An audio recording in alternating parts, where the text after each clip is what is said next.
Hello po mga car CBT, meron po tayong tanggap isang microwave oven, ayaw mag-init Ito, kaya may tanggap ito na i-repair natin. microwave. Ang ano nga pala nito, unang-unang yung gagawin syempre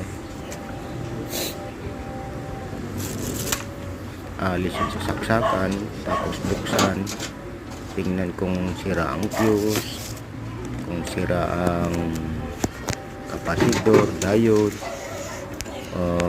yung magnetron plug, yun yung mga malimit na sira nito.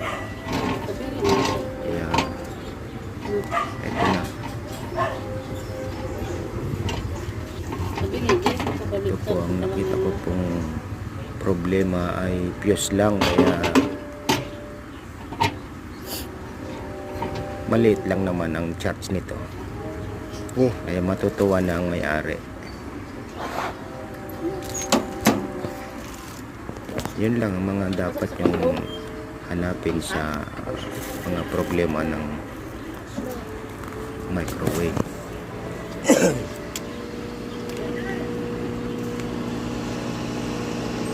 Maraming salamat po. Yan, titestingin na.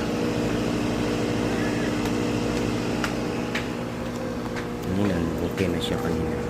So, sinasabi ko lang ang paraan at saka naging problema. Maraming salamat po.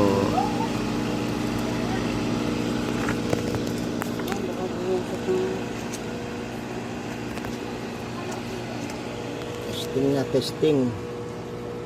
Ang iinit.